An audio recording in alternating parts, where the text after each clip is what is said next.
ability, and then, to achieve the purpose for which they were given, distributed to them. That is for land preparation and, to enhance agricultural production. The training is also funded by the JIP project, but being implemented by the Department of Agriculture through the Agricultural Engineering Unit. One of the packages that's very important in this is the training, because most of our people, would not know how to operate these power tillers when they are not trained. Because you have to be trained to know when it is a low land, how do you work on it? When it's a high land, how do you work on? When it is muddy, all that you can only know that out of training. And these are machines, the life of these power tillers depend on the training. If you cannot operate a power tiller and you just want to try it, Baba's land on the head of fools, you will just tamper with it and then it will be spoiled. So I think this training is very good, and in fact how the training is selected, also I am very happy about it, because I've not seen any old man as far as they are young, energetic, committed youths who have come to be trained on this.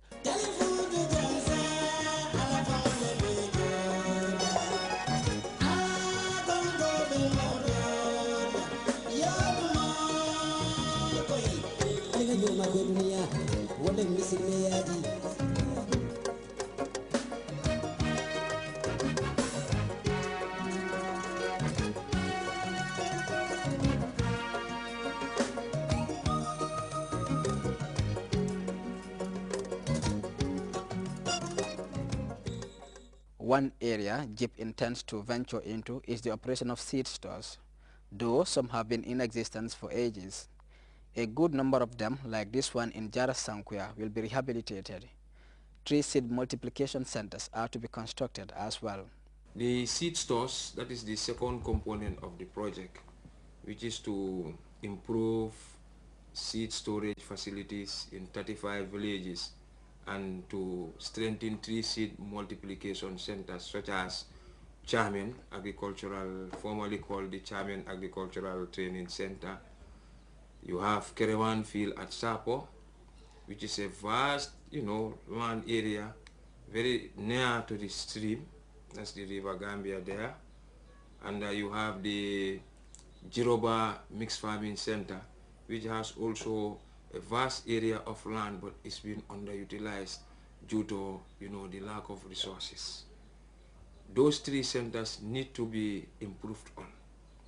That is to improve the infrastructure, fence it, with permanent fencing, and provide equipment for supplementary irrigation, and the operational aspect to at least enhance, facilitate the year-round production, multiplication of seeds to be supplied to farmers.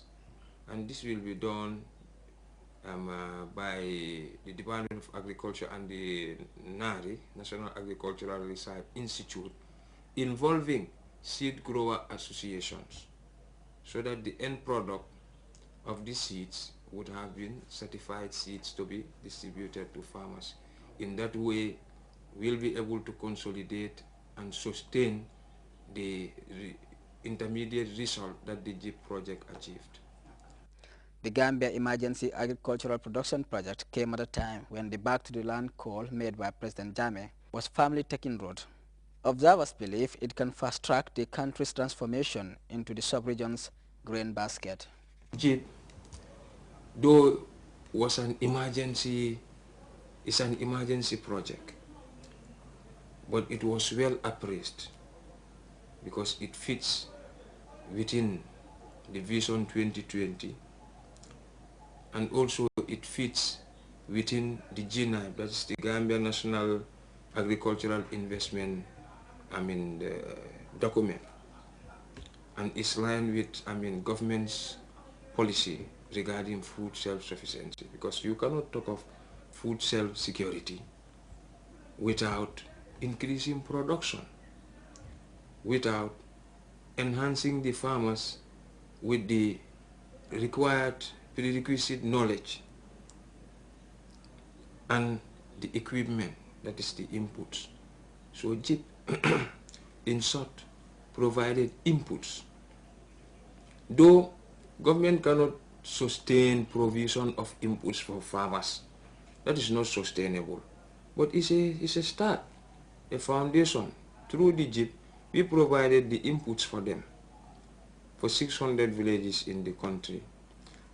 And they were, prior to that provision of those inputs, they were sensitized that this is not going to be an year in, year out something. It's a kickstart in the form of starter packs. You are supported this year, make best use of it, discuss among yourselves, and then come up with a sustainability mechanism.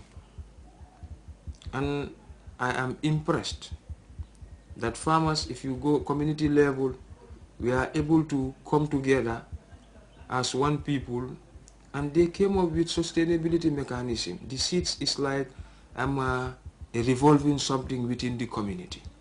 The fertilizer too, they start discuss among themselves, the alcalos, the VDCs and other groups in the village, put up, a token amount so that each farmer after harvest will refund, a value, the worth of the cost of a bag of fertilizer as agreed to be, saved into their village account, so that next year they will be able to provide more fertilizer for themselves. It's like empowering them. So the sustainability aspect is there. The production has increased, and this is a good sign. We also hope, of course, that the rain pattern for the coming seasons will be also favorable. Just Basse alone, we were able to increase production by 1,103 metric tons.